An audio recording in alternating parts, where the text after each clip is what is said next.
All right. Hello, everybody. Welcome back to the Burnout panel. Today, we're talking about increasing employee productivity. But I think this discussion may go in some directions that you may not be expecting because productivity is a symptom, but it may not be the problem. So, we're going to be digging into that today. My name is Audrey Holst. I'm the founder of Fortitude and Flow, and I work with companies and individuals to help them anchor into a culture of excellence, not perfectionism. So, I'm going to talk a little bit about the fact that productivity is actually the last priority for the mind and body when a person's allostatic load is high. If you're not familiar with this concept of allostatic load, we can also call that the wear and tear on the body. And this is something that a lot of us, I would say maybe everybody, is currently experiencing. So, the last few years, the pandemic combined with the work environment has really increased people's allostatic load, which is something that is caused by chronic stressors.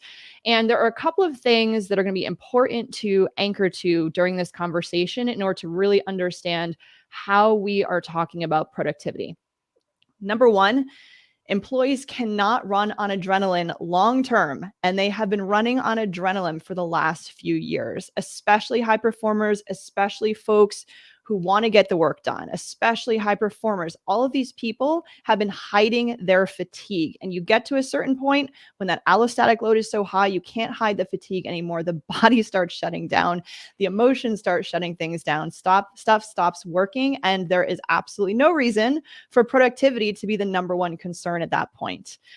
Something that's really going to be important to understand is that rest and downtime is a necessity for productivity. This is not a nice to have. This is not for lazy employees. Rest and downtime is a physical need for a body, especially one that has a very high allostatic load, as we are going to be referencing. Things that we do in 2023 have to be made in 2023. We cannot be thinking about the stuff that worked back in 2019 and try to get back to there because we are at a different location in time. We are at a different place in our workplace. We are a different place with our mind and bodies. So whatever work standards existed back then is not going to be relevant to the solutions that the workplace needs now. So we have to be honest and present about employees' needs right now. So we're going to be talking about these solutions from a holistic viewpoint. And first, we're going to be talking, Dr. Sandra is going to start bringing us into this whole world that is really, really important for employers to understand right now. And thank you for that intro, Audrey. I'm Dr. Sandra, clinical psychologist and personal energy strategist who is absolutely focused on how do we have the resources we need to actually to sustain this productivity that we want to have, right? How do we actually create that for our people in our work spaces? And how do we help them recognize how what's happening inside them to bring their best to what matters to them?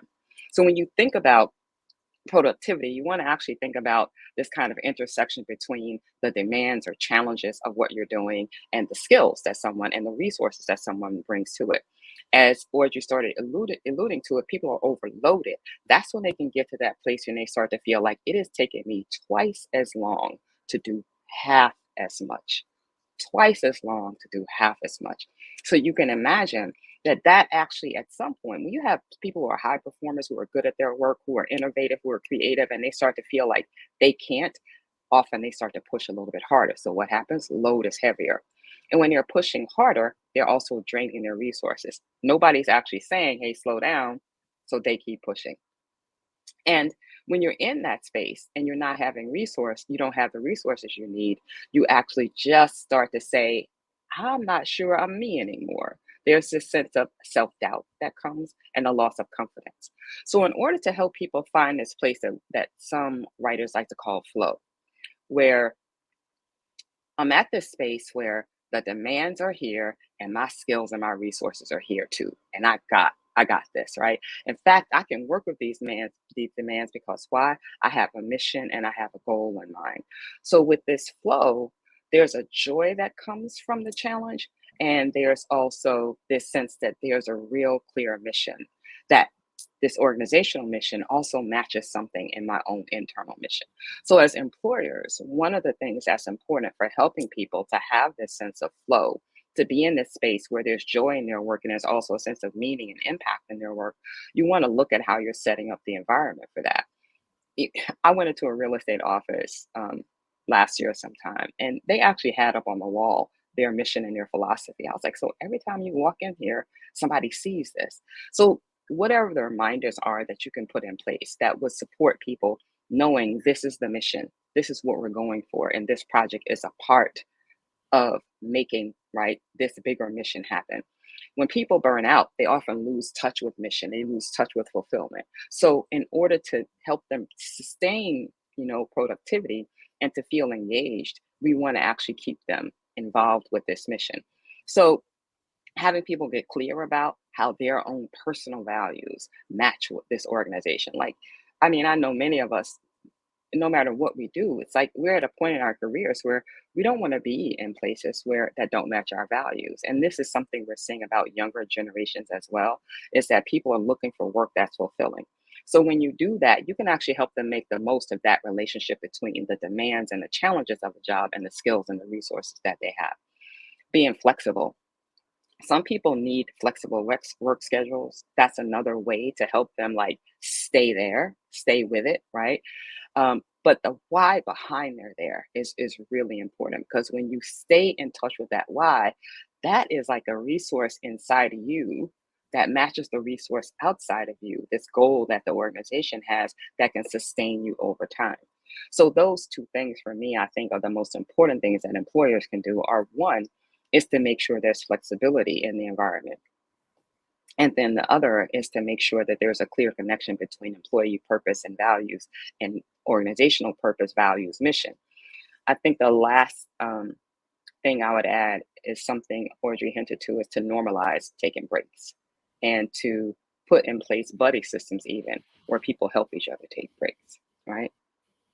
And so those are my thoughts on this productivity today. And I'm going to turn it over to Kate, who's going to talk a bit more about how we can be productive in the Ha- workplace. Hello, everybody. My name is Kate Donovan, and I work with organizations to reduce burnout so they can keep top talent, which is currently a massive issue. When I think Mhm. about productivity, one of the first things that pops into my mind is the study that was released, I want to say 2017 or 2018, about the fact that when we are distracted, it takes us 23 minutes to get back to the task at hand. 23 minutes. So, Slack, emails, text messages, Microsoft Teams, Zoom calls, chats, on and on and on. When we moved to a hybrid and or remote situation, we expected people to be answering our dings all day every day. And the problem with that is we're not giving people any focus time to get anything done. Earlier, Audrey was saying that there we have an allostatic load and there's an increase in adrenaline. That increase in adrenaline is long term not a great thing, but on a short term helps people focus. However, you can't get the benefit from it if you're aiming to create a focus, if you're starting something and then you are continuously distracted. So, as an employer, as a leader, if you can create space within your teams that people are allowed to be on do not disturb for periods of time when they have a particular project that needs focus, attention, and to get done, really, then give them the permission to have this time. Those distractions will break up their ability to get it done, will distract them. It just makes everything much more difficult. So, in a world where every single notification is like beeping at you every 4 seconds, yes, exactly. I see Rebecca Reed saying, and for the neurodivergent, it can take even longer. Exactly. So let's really pay attention to the fact that if we want people to stop and focus and be productive, we have to create an environment within which that is acceptable.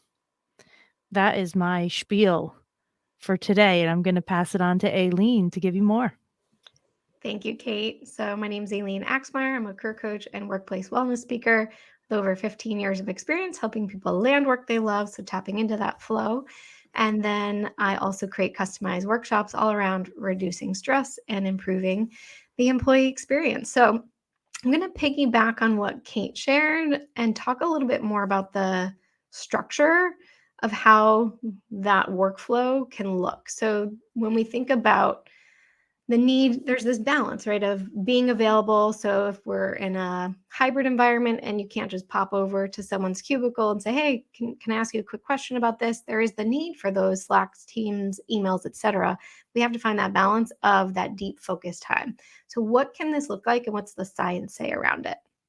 Dr. Andrew Huberman, I've probably talked about his podcast before on here, but I am a big fan. He has a really long podcast. I mean, they're all really long if you listen to any of his stuff, but he talks about this thing called the ultradian rhythm or ultradian cycle. So you've probably heard of the circadian rhythm, but this ultradian cycle is the science around how we only have the cognitive capabilities of focusing for 90-minute periods of time at the most. Think about how we set our workdays up.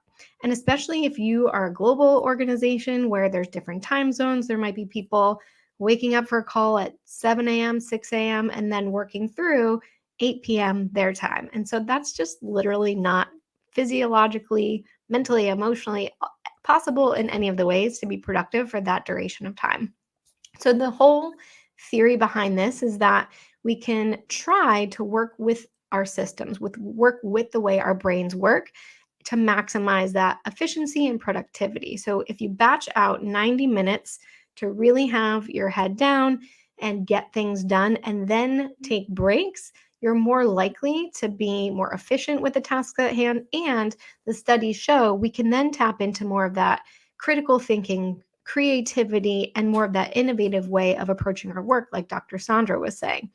But think about the way our day-to-day typically goes. Like Kate was saying, bing, bing, bing, all these notifications, but also many people are just slammed in back-to-back meetings, and there's literally barely a time I've countless times I'm running a wellness workshop and people say, yeah, I forget to eat because I'm in meetings nonstop. So this is literally decreasing the productivity and the output of your employees. So can you take that 90-minute max window and start to think about the workflow and create ways for your employees to have that focused activity time, and also maybe maxing out. People can't have more than 90 minutes of meetings in a row. And then, of course, you can move things around, but there has to be that scheduled in what we call defocus time. So this is giving employees time to do things that do not require the cognitive faculties to be online. So it's washing dishes. If you think about sleep, that's the ultimate defocused time. If you imagine this akin to doing weight training or weightlifting, you wouldn't do 50 sets all at once. You would do, I don't know, I don't weight train, but a couple sets, you take a break, you come back. You have to have that break to then be able to have that output. And the other thing I want to say about this is just thinking about that, zooming out in the bigger picture. If you're saying, yeah, you can have that head down time, but then you are responding to emails during vacation, you're sending emails or asking people to be in touch nights, weekends, you're not walking the talk. So especially for managers and leaders, this is challenging because it trickles down. If you say that defocus time is approved and encouraged, but then you're doing things that kind of negate that or show something different, I'd examine you to think about that trickle down effect and walking the talk more. So I am going to pass it on to Vanessa. So they call me the business defibrillator because I essentially help to ignite that spark amongst business owners and helping them to empower their own team members and employees to also continue that spark. My lovely panelist members here, essentially we went into a lot around low productivity due to burnout, right? So your employees have low productivity due to burnout from doing so many things. But there's also low productivity due to doing so many things that don't give you joy, right? In summary, your employees are bored. Okay, so going back to the idea of flow, right, that Dr. Sandra had brought up, your employees are bored. And I'm going to share a little bit about my experience as an employee when I was in the corporate space in corporate consulting and working with Fortune 500 multi-billion-dollar companies, wanting to make more billions of dollars. Okay, and then I'm going to go into some solutions that you can consider as an employer. So the fact is that I like various things. I like doing many, many different things at once. And it comes to a point in time when, I love solving problems. At some point in time, though, if you find yourself solving the same problem, it just gets boring. And there are things when, you may find this as well too, even as a team leader, where there are things in your role that you may find mundane. There are things you enjoy. Yes. Right. You're like, oh yeah, I like my work, 75% of it, but that's 25%. Yesterday I was connecting with a software engineer, and he had been in the field for 15 plus years, now the senior manager level, and he was looking to definitely, move up the ladder as well to the principal level as well.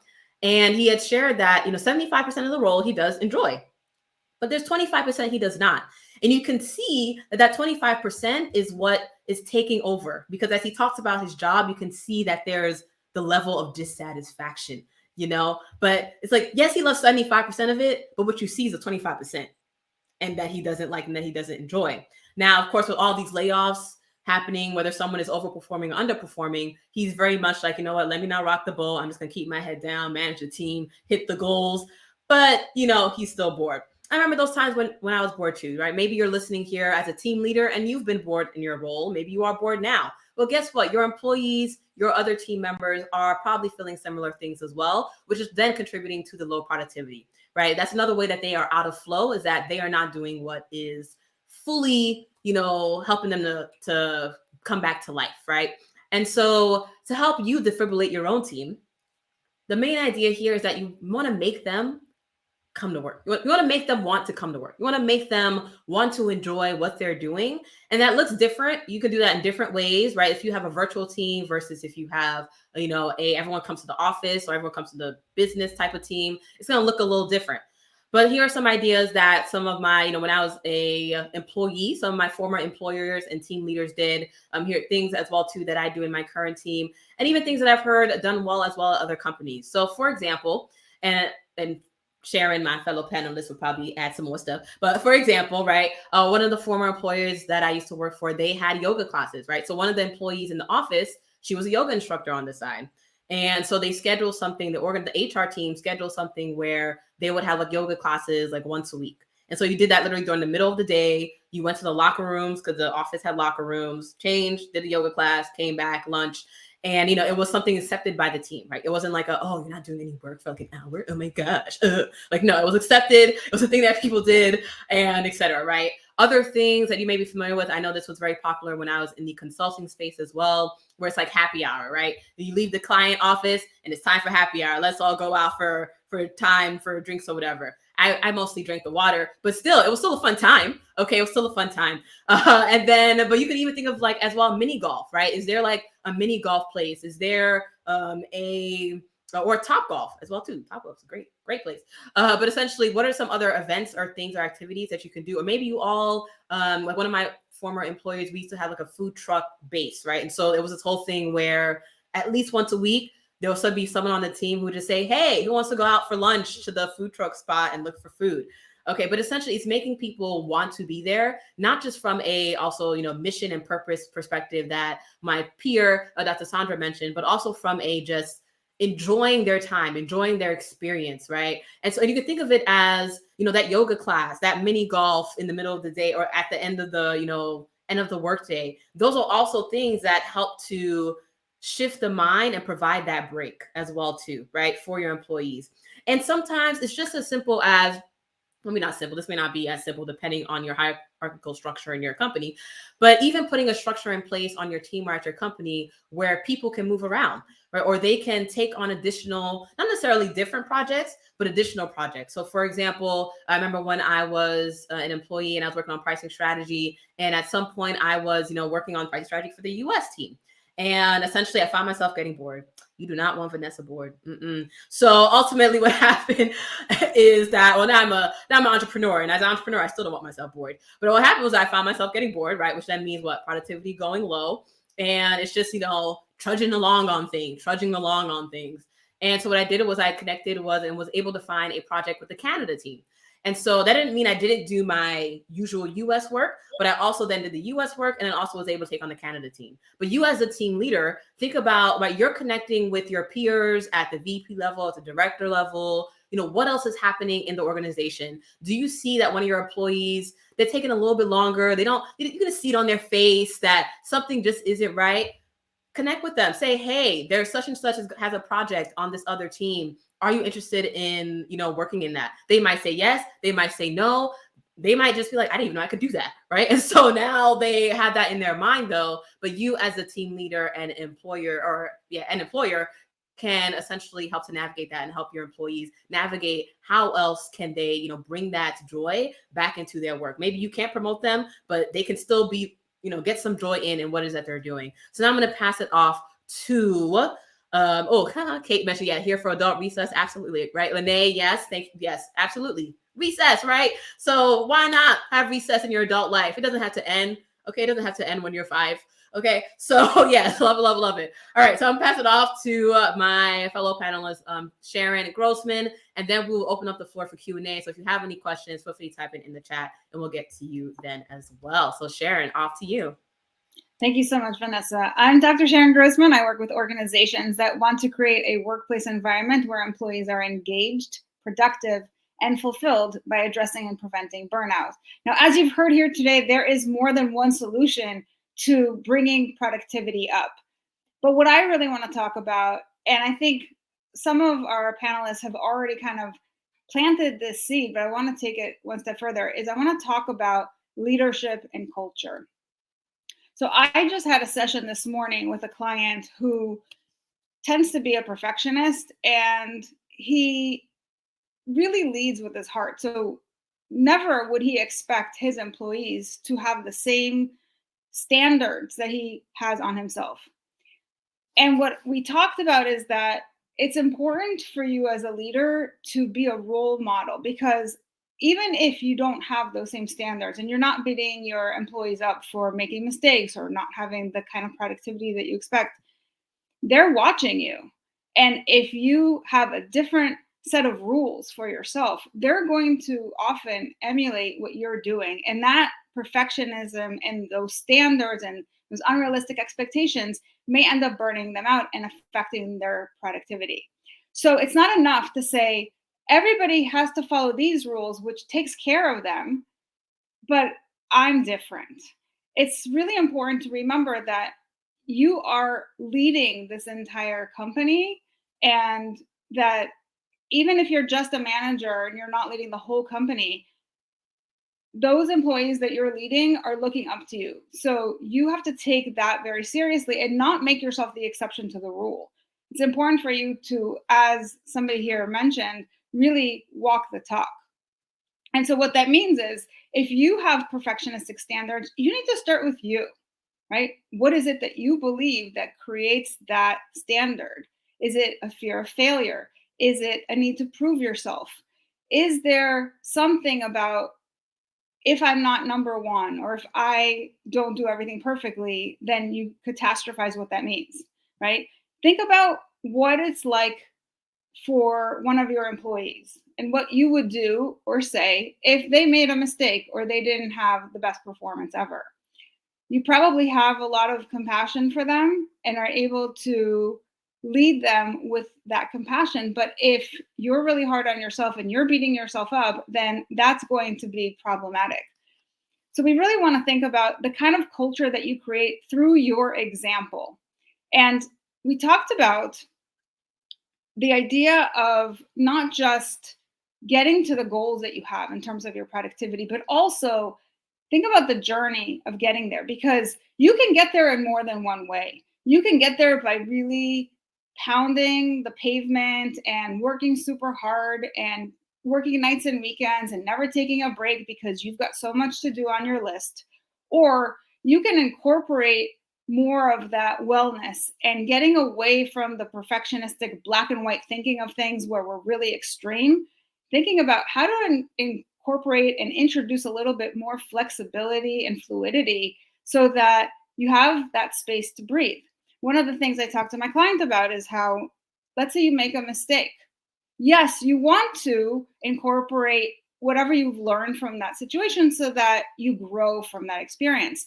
But in between the mistake and the fixing of it, or the problem solving, you want to take that moment to just get in touch with your emotions, because oftentimes we feel disappointed. If you've worked really hard and you've experienced failure, you're going to experience something emotionally. So take that time out for yourself to really breathe some humanity into the experience before you jump into the solution.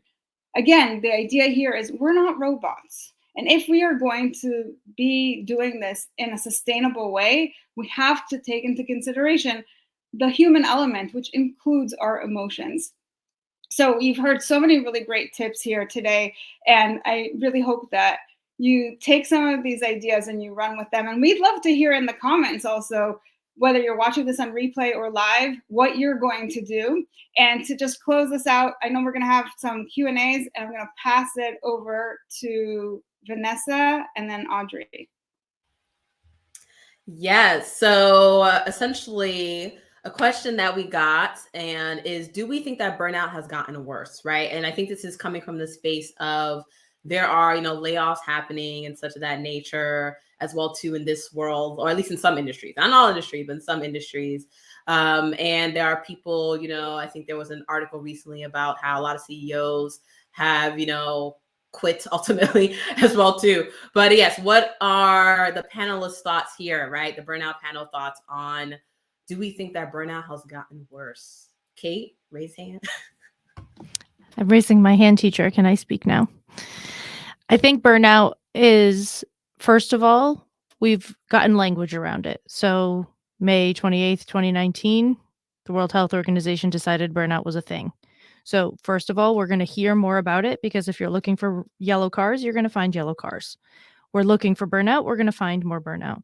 It's also more common to talk about it. So we're going to have more people talking about it. That being said, what I see happening is, when you are stressed for an extended period of time, you go on vacation, you end up sick or with a headache. We talked about this on our last panel. The same thing is happening on a grander scale. Everybody's stress hormones went through the roof during the pandemic. We maintained. Now things are normal-ish, as normal as they're ever going to get again. Things are starting to come back down, and now people's bodies are reacting. Now people have the space to actually feel what they've been feeling for the past 2 years. Now is when all the symptoms show up. We saw this in, as an acupuncturist. I was an acupuncturist for 15 years.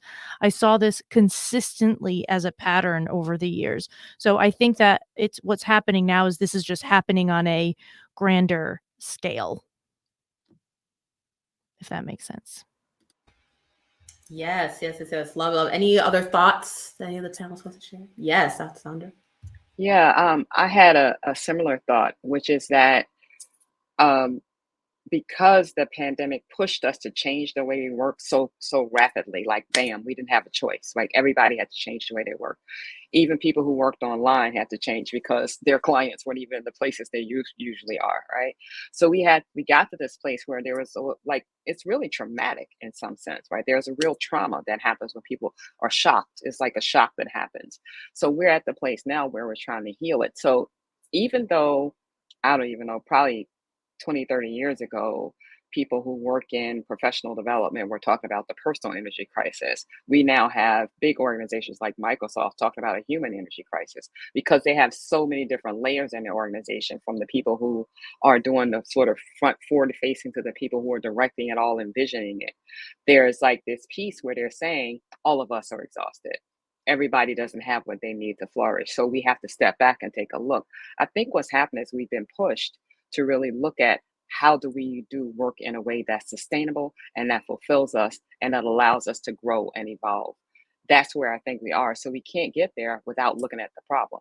Burnout, exhaustion, this sort of perfectionism, all these things that we talk about are the pieces that have to be solved in order for us to get to this place where we're working in a different way that is sustainable, that allows people to grow, and that makes an impact in the world.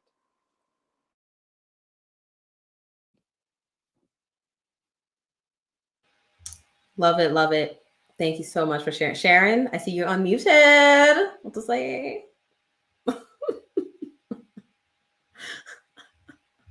Awesome. So if you have any other questions, if you are watching us and you have any other questions, feel free to type in the comments or chat. If you are watching the replay, because you signed up to watch a replay. Yes. Then also type in your questions as well. We love seeing them in the comments, and we keep an eye out. We keep an eye out as well too. And Anne said, this is a great panel. I've gotten a lot. Thank you, Anne. Appreciate you. Thanks. Wait, I'm speaking for the entire group. Yes. We appreciate you, Anne. But yes. Love. And Lene, she shared, some people think it was just 2020, but we forgot there were a whole lot of other things pre-2020. Absolutely. Right. Yes, absolutely. To what Kate mentioned as well, it's like the topic got a lot more, steam. But I know that I was talking about growing a business without burnout even before 2020. Okay. You wrote a book on it, and I know Kate had her podcast for a whole while. Right. So definitely. So it's always been there. And it's just, we are putting ourselves in a place to address it even further, especially including with this burnout panel as well too. Come here every single month. So I'm pass off the floor to Audrey to close us out and learn more about how you can connect with us. Yeah, exactly what Vanessa said. We do this every single month. So last month we talked about high turnover rates, and that's a big topic, and we got a lot of interactivity on that. So please head on back and take a look at that. Our next topic next month, we're going to talk about decreased morale and engagement. We've got a lot of topics we're going to continue to talk about, and if there are ones that you want to see us cover, let us know. And this panel is available for keynotes. This panel is available for paneling. This panel is available for workshops. We are for hire. This is work that we do professionally. This is work that we do as individuals and as a collective.